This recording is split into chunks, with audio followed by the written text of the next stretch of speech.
আসসালামু আলাইকুম ওয়া রাহমাতুল্লাহি ওয়া বারাকাতুহু। বিসমিল্লাহ ওয়ালহামদুলিল্লাহ ওয়াসসালাতু ওয়াসসালামু আলা রাসূলিল্লাহি ওয়া বা'দ। ক্বালা আল্লাহু তাবারাকা ওয়া তাআলা আমিরান লিনাবিয়্যিহি সাল্লাল্লাহু আলাইহি ওয়াসাল্লাম, কুল ইন্নী উমিরতু আন আ'বুদাল্লাহা মুখলিসান লাহুদ-দ্বীন। সূরা আয-জুমার আয়াত নম্বর 11। কুল ইন্না সলাতি ওয়া নুসুকি ওয়া মাহইয়ায়া ওয়া মামাতি লিল্লাহি রাব্বিল আলামিন লা শারীকা লাহু ওয়া বিযালিকা উমিরতু ওয়া আনা আউয়ালুল মুসলিমিন। সম্মানিত দিনদার ইমানদার ভাই ও বোনেরা, যে যেখান থেকেই আমার নাজমুল ইসলাম পেজের আলোচনা শুনছেন এবং ঈমান ও আমলের দাওয়াত চ্যানেলের আলোচনা শুনছেন, সবাইকে আমি মুবারকবাদ জানাচ্ছি এবং সুস্বাস্থ্য কামনা করছি। এবং শিরকের ছড়াছড়ির যুগে এখলাসবিহীন আমলের যুগে আমার এই আলোচনাটি যদি আপনার কাছে গ্রহণযোগ্য, দলিল সম্মত, সমর্থিত মনে হয়, তাইলে আপনার প্রতি অনুরোধ থাকবে আপনি এই আলোচনাটি শেয়ার করে দিবেন।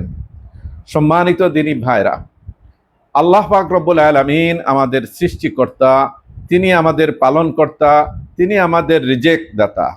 আমাদের জীবনের সব কিছু, আমাদের সকল পাওয়া চাওয়া আল্লাহর কাছেই। তিনি রব্বুল আলামিন, তিনি ইলাহুল আউয়ালিন ওয়াল আখিরিন। সূরা আর রহমানে তিনি বলেছেন, ইয়াসআলুহু মান ফিস সামাওয়াতি ওয়াল আরদ। আসমান জমিনের সকল সৃষ্টি তারই কাছে প্রার্থনা করে থাকে। তো সম্মানিত দিনী ভাইরা, আমরা যে ইবাদত বন্দেগী করি, এই ইবাদত বন্দেগী একমাত্র শুধুমাত্র আল্লাহর জন্যই করি, আল্লাহর সন্তুষ্টির জন্যই করি, আল্লাহর নৈকট্য লাভের আশায় আল্লাহর ইবাদত বন্দেগী করি। তিনি বলছেন, ওমা খালাকতুল জিন্না ওয়াল ইনসা ইল্লা লিয়াবুদুন। আমি মানুষ এবং জিনকে আমার ইবাদতের উদ্দেশ্য ব্যতীত সৃষ্টি করি নাই। অর্থাৎ একমাত্র আল্লাহ তাআলা তার নিজের ইবাদতের জন্যই সকল সৃষ্টিকুল সৃষ্টি করেছেন, মানুষ এবং জিনকেও সৃষ্টি করেছেন। তো আমাদের সকল আমল হবে ইখলাসের সাথে, সহিহ নিয়তের সাথে, নির্ভেজালভাবে, নিরঙ্কুশভাবে আমরা আল্লাহর ইবাদত করব। আল্লাহর এই নিয়তের মধ্যে, উদ্দেশ্যের মধ্যে আর কাউকে আমরা শামিল করব না।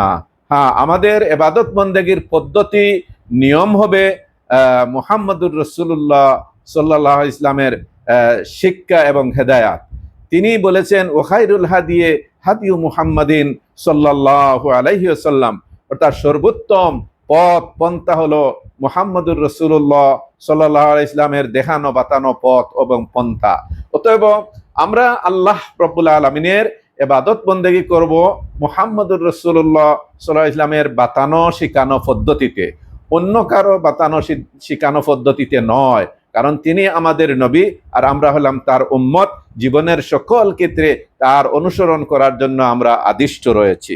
তো সম্মানিত দিনী ভাইরা, যত ইবাদত আমরা করব, নেক আমল করব, হজ করব, কুরবানি করব, নামাজ পড়ব, রোজা রাখব, সব কিছুই আল্লাহর জন্য হবে, আল্লাহর সন্তুষ্টির জন্য হবে, আল্লাহর উদ্দেশ্যে হবে। তো এই ব্যাপারে আমি আপনাদের সামনে আলোচনা করতে চাই যে আমাদের সকল ইবাদত হতে হবে ইখলাস এবং সহিহ নিয়তের সাথে, বিশুদ্ধ নিয়তের সাথে হতে হবে। যদি এমনটি না হয়, তাহলে ইবাদত যতই সুন্দর দেখাক না কেন, এই ইবাদত আল্লাহর দরবারে গৃহীত হবে না, তার কোনো সওয়াব বিনিময় আল্লাহর কাছে পাওয়া যাবে না। সম্মানিত দিনী ভাইরা, এই যে দেখেন একটা লেখা, এখানে এক মিশরীয় ভদ্রলোক, উনি সুফি, ওনার নাম হলো হাবিব আহমদ মশহুর আল হাদ্দাদ। তিনি বলছেন, কখনো বলবেন না আমি হজ্জ করতে যাচ্ছি, বরং বলুন আমি আল্লাহর রাসূলকে জিয়ারত করতে যাচ্ছি। কখনো বলবেন না আমি হজ্জ করতে যাচ্ছি, বরং বলুন আমি আল্লাহর রাসূলকে জিয়ারত করতে যাচ্ছি। এই যে কথাটা উনি বললেন, এটা তো শিরক হয়ে গেল। হজের উদ্দেশ্যে যারা যান, এদের হজের নিয়তের মধ্যেই আছে আল্লাহুম্মা ইন্নী উরিদুল হজ, হে আল্লাহ আমি হজের নিয়ত করলাম। এবং কুরআন এবং হাদিসে আছে হিজ্জুল বাইত, আল বাইতুল্লাহর হজ্জ করা, হজ্জ ব্রত পালন করা। এটা তো আল্লাহর নির্দিষ্ট একটা ইবাদত, এটা ইসলামের রুকন, এবং এটা হজের উদ্দেশ্যে যাওয়া, আল্লাহর ঘরে হাজিরা দেওয়া, আল্লাহর ঘরকে উদ্দেশ্য করে দেওয়া। এখানে রাসূলুল্লাহ সাল্লাল্লাহু আলাইহি ওয়াসাল্লামের জিয়ারত, আল্লাহর রাসূল সাল্লাল্লাহু আলাইহি ওয়াসাল্লাম তো দুনিয়ায় সরাসরি জীবিত নেই, তিনি তো মদিনায় কবর শরীফের মধ্যে শায়িত আছেন। এটা তো আর জিয়ারত তো হচ্ছে না, রসুলের সাথে সাক্ষাৎ তো হচ্ছে না। হজের কাজ সম্পন্ন করার পর বা হজের আগে যদি কেউ যায়, তাহলে হজ করার আগে, যেমন শাওয়াল মাসে যায়, জিলকাদা মাসে যায়, অথবা হজ পালনের পর, ওই হজ পালনের আগে বা পরে সময় থাকে হাজিদের, তখন তারা মদিনা শরীফ যান, মসজিদে নববীতে নামাজ পড়েন, এরপরে নবী করিম সাল্লাল্লাহু আলাইহি ওয়াসাল্লামের কবর শরীফ জিয়ারত করেন। আসসালাতু ওয়াসসালামু আলাইকা ইয়া রাসূলুল্লাহ, আসসালাতু ওয়াসসালামু আলাইকা ইয়া হাবিবাল্লাহ, এভাবে তারা বলে থাকেন। এবং মদিনা শরীফে যাওয়ার পর বেশি বেশি নবী করিম সাল্লাল্লাহু আলাইহি ওয়াসাল্লামের উপর বেশি বেশি সালাত ও সালাম পাঠ করার জন্য বলা হয়েছে। কিন্তু এই ভদ্রলোক আল হাদ্দাদ আমালাহুল্লাহু বিমা ইয়াস্তাহিক, তিনি বলছেন কখনো বলবেন না আমি হজ করতে যাচ্ছি, বরং বলুন আমি আল্লাহর রাসূলকে জিয়ারত করতে যাচ্ছি। কেন তিনি বলতে পারবেন না যে আমি মক্কা মদিনা যাচ্ছি, হজ করতে যাচ্ছি আল্লাহর জন্য, আল্লাহর সন্তুষ্টির জন্য, আল্লাহর আদেশ পালনার্থে? কারণ যে ব্যক্তি দৈহিকভাবে সক্ষম, আর্থিকভাবে সচ্ছল হয়ে যায়, তার উপর হজ ব্রত পালন করা ফরজ হয়ে যায়। এটা তো আল্লাহর জন্য, আল্লাহর ইবাদত। তো তিনি আল্লাহর রাসূলকে নিয়ে গেছেন আল্লাহর স্থানে, এবং রসুলের উদ্দেশ্যেই যেন হজে যাওয়া। নাউযুবিল্লাহি মিন যালিক। আমরা তো এমনটি করতে পারি না। স্বয়ং রাসূলুল্লাহ সাল্লাল্লাহু আলাইহি ওয়াসাল্লামকে আল্লাহ তাআলা বলছেন, কুল ইন্নী উমিরতু আন আবুদাল্লাহা মুখলিসান লাহুদ্দিন, আপনি বলুন আমাকে আদেশ দেওয়া হয়েছে, আমি আদিষ্ট হয়েছি যেন আমি নিরঙ্কুশভাবে, খাঁটিভাবে, নির্ভেজালভাবে ইবাদতকে আল্লাহর জন্য নিবেদিত করে আল্লাহর জন্য ইবাদত করি। সূরা জুমর আয়াত নম্বর 11। সূরা জুমরের 2 নম্বর আয়াতে বলা হয়েছে কুল ফাবুদিল্লাহা মুখলিসান লাহুদ্দিন, অতএব আপনি আল্লাহর ইবাদত করেন, ইবাদতকে তার জন্য নিরঙ্কুশ করে, নির্ভেজাল করে। সুবহানাল্লাহ। এরপরে আয়াত নম্বর 3 এর মধ্যে বলা হয়েছে আলা লিল্লাহিদ্দীনুল খালিস, জেনে রাখো, শুনো হে মানুষ, আল্লাহর জন্য নির্ভেজাল, নিরঙ্কুশ ইবাদতই হচ্ছে, অবিশ্রিত, অবিমিশ্রিত ইবাদত, আনুগত্যই হচ্ছে একমাত্র আল্লাহর জন্য। আল্লাহ তাআলা নির্ভেজাল ইবাদত গ্রহণ করেন, কোনো বেজাল যুক্ত গায়রুল্লাহকে শামিল করা কোনো ইবাদত তিনি কবুল করেন না। এই জন্য আমি আপনাদের সামনে আজকে যেটা আলোচনা করতে চাই, সেটা হলো আপনি যে ইবাদতই করেন, আপনি যে আমলে সালেহি করেন, এটা ইখলাসের সাথে, বিশুদ্ধ নিয়তের সাথে করতে হবে। আর ইখলাস আর বিশুদ্ধ নিয়ত হলো যে একমাত্র শুধুমাত্র আল্লাহর জন্য করা। এটা লোক দেখানো, লোক শুনানো, লোকের প্রশংসা পাওয়া, লোকদের বাহবাহ পাওয়া, এইগুলা কখনোই উদ্দেশ্য হইতে পারে না। নবী করিম সাল্লাল্লাহু আলাইহি ওয়াসাল্লাম বলছেন, যে মুজাহিদ ব্যক্তি আল্লাহর পথে জিহাদ করতে করতে শহীদ হয়ে গেছে, কিন্তু আল্লাহ তাআলা তাকে জাহান্নামে নিক্ষেপ করবেন। তাকে বলা হবে যে তুমি দুনিয়ায় কি করছিলে? তখন সে বলবে আল্লাহ আপনার পথে জিহাদ করতে করতে আমি এবারে শহীদ হয়ে গেছি। বলে তুমি মিথ্যা বলতেছো, তুমি তোমাকে বীর পুরুষ, বীর বিক্রম বনার জন্য তুমি এটা করেছো, আল্লাহর জন্য করো নাই। এরপরে তাকে বলা হবে জাহান্নামে নিক্ষেপ করো। এরপরে আলিম সাহেব, কারি সাহেবকে ডাকা হবে যে তুমি দুনিয়া কি করেছো? বলে হায় আল্লাহ আপনার দিন শিক্ষা দিয়েছি, কোরআন শিক্ষা দিয়েছি আপনার জন্য। তুমি মিথ্যা বলতেছো, তুমি মানুষেরা যাকে তোমাকে আলিম বলে, কারি বলে, এই জন্য তুমি এইসব করেছো, আমার জন্য এটা করে নাই। এরপরে তাকে আল্লাহ নিক্ষেপ করা হবে জাহান্নামে। এরপরে ধনী ব্যক্তিকে আনা হবে যে তুমি তোমার ধন দৌলত কোন পথে খরচ করবে? বলে আল্লাহ যত কল্যাণকর রাস্তা আছে, পথ আছে, সব খাতে, সব পথে আমি ব্যয় করেছি, আপনার জন্য করেছি। আল্লাহ বলবেন এটা মিথ্যা বলতেছো, মানুষে তোমাকে জাওয়াদ, দানবীর, দানশীল বলার জন্য তুমি এটা করেছো, মানুষের প্রশংসা পাওয়ার জন্য এটা বলা হয়ে গেছে, পাওয়া হয়ে গেছে, তুমি মিথ্যা বলছো। এরপরে তাকে জাহান্নামে নিক্ষেপ করা হবে। এই জন্য নিয়ত সহি করতে হবে। নবী আকরাম সাল্লাল্লাহু আলাইহি সাল্লাম বলেছেন, আখলিস দীনাক ইয়াকফিকাল কালিলু মিনাল আমল। তুমি তোমার ইবাদতকে, আনুগত্যকে তুমি পিওর করো, খাঁটি করো, নির্ভেজাল করো, তাইলে অল্প আমলই তোমার নাজাতের জন্য যথেষ্ট হয়ে যাবে। সুবহানাল্লাহিল আযীম। এই জন্য রাসূল করিম সাল্লাল্লাহু আলাইহি সাল্লাম বলছেন, মান সাল্লা ইউরাই ফাকাদ আশরাক। যে ব্যক্তি লোকদেরকে দেখাইবার জন্য নামাজ পড়ে সে শিরিক করলো। ওমান সামা ইউরাই ফাকাদ আশরাক। যে লোকদেরকে দেখাবার জন্য রোজা রাখলো সে শিরিক করলো। ওমান তাসাদ্দাকা ইউরাই ফাকাদ আশরাক। যে লোকদেরকে দেখাবার জন্য দান করলো সে শিরিক করলো। হ্যাঁ, আল্লাহর সাথে অন্যকে শরিক করে ফেললো। এই জন্য কখনোই আল্লাহর সাথে কাউকেই, কোনো সৃষ্টিকে কোনোভাবেই শরিক করা যাবে না। এই জন্য এখলাস কাকে বলে?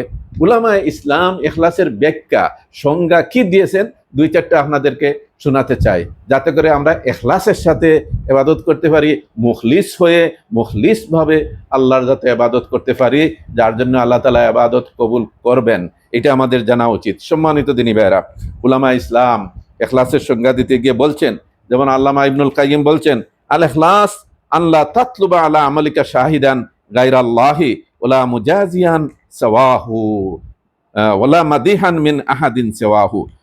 মাদারিজুস সালিকিন, দ্বিতীয় খণ্ড 96 পৃষ্ঠা। তিনি বলছেন, ইখলাস হলো যে তুমি তোমার আমলের জন্য কোনো আল্লাহ ছাড়া কাউকে সাক্ষী হিসাবে তুমি চাইবে না, কাউকে কামনা করবে না। আল্লাহ ছাড়া তোমার আমলের সাক্ষী আর কাউকে তুমি বানাবে না। ওলা মুজাজিয়ান গায়রাহু, এবং আল্লাহ ছাড়া কারো কাছে প্রতিদান বিনিময়ও আর চাইবে না, এবং আল্লাহ ছাড়া কারো পক্ষ থেকে কোনো প্রশংসা তুমি কামনা করবে না। ওই তার নাম হচ্ছে গিয়ে ইখলাস। এরপরে আবার তিনি বলছেন, অন্য ইমাম বলছেন, আল ইখলাসু ওয়া আন ইউরিদাল আবদু বিআমালিহি আত-তাকাররুব ইলাল্লাহি আযজা ওয়া জাল্লা ওয়া ইমতিসালু আমরিহি দুনা তালাবি হামদিন মিনান নাসি আও সানাইহি ওয়া ইফরাদুল্লাহি বিল কাসদি ফিত তাআ। ইখলাস হলো যে বান্দা তার আমল দ্বারা আল্লাহ মহিয়ান গরিয়ান আল্লাহর নৈকট্য কামনা করবে, আল্লাহর আদেশ পালন করবে, এবং মানুষের কোনো প্রশংসা সে কামনা করবে না, মানুষের প্রশংসা গুণকীর্তন এগুলা সে কামনা করবে না, বরং ইবাদত বন্দেগীকে একমাত্র আল্লাহকেই সে উদ্দেশ্য করবে, আল্লাহর জন্যই করবে, আল্লাহর উদ্দেশ্যেই করবে। জুনাইদ আল বাগদাদি রহিমাহুল্লাহ তিনি বলছেন, আল ইখলাস সিররুম বাইনাল্লাহি ওয়া বাইনাল আবদ লা ইয়ালামুহু মালাকুন ফায়াকতুবুহু ওয়ালা শায়তানুন ফায়ুফসিদুহু ওয়ালা হাওয়ান ফায়ুমিলুহু।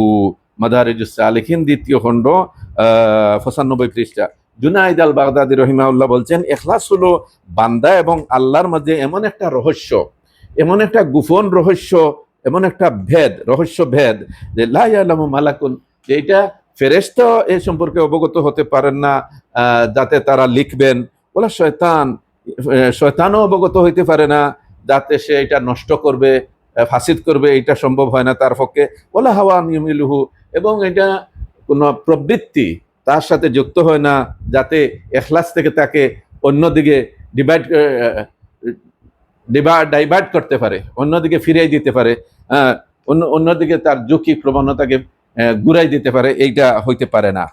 ইখলাস হইল বান্দা এবং তার রবের মধ্যে একটা আন্তরিক একটা সংযোগ, একটা রহস্য, এটা আল্লাহর লগেই তার দিলের সম্পর্ক, এটা আর কেউ জানে না এই কোন ধরনের কোন পর্যায়ের সম্পর্ক।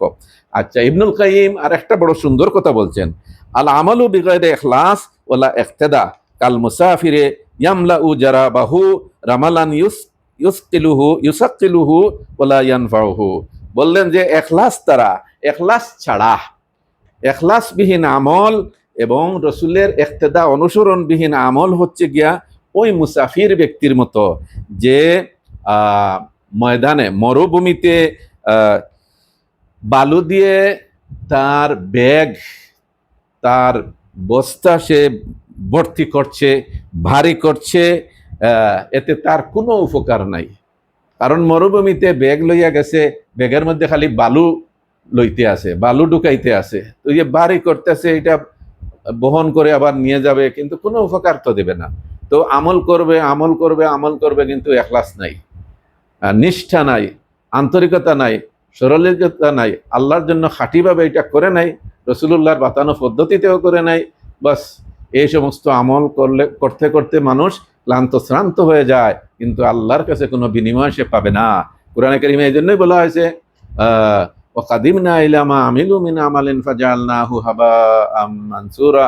আল্লাহ বলেন কিয়ামতের দিন আমি তাদের যা কিছু আমল করছে তাদের এই আমলের বিনিময় দেওয়ার জন্য অগ্রসর হব, এরপরে তাদের আমলগুলোকে নিক্ষিপ্ত বালুকণায় পরিণত করে দেব। তিনি এগুলা বালুর মতো ছুঁড়ে মারবেন। বালু যেমন মানুষের ঘাসের মধ্যে মাঠের মধ্যে ছুঁড়ে মারলে আর পাওয়া যায় না, এভাবে মানুষের কৃত আমল এগুলো আল্লাহ তাআলা ছুঁড়ে মারবেন, নিক্ষেপ করবেন, তার কোনো প্রতিদান বিনিময় তিনি দিবেন না। নাউজুবিল্লাহ মিন যালিক। তো সম্মানিত দিনী ভাইরা, ইখলাস হইল দিনের রূহ, আত্মা, ইবাদত কবুলের মূল ফাউন্ডেশন এবং তাওকুন নাজাত ফিদ দুনিয়া ওয়াল আখিরা, দুনিয়া এবং আখিরাতের মুক্তির মূল সোপান, মূল চেতনা শক্তি।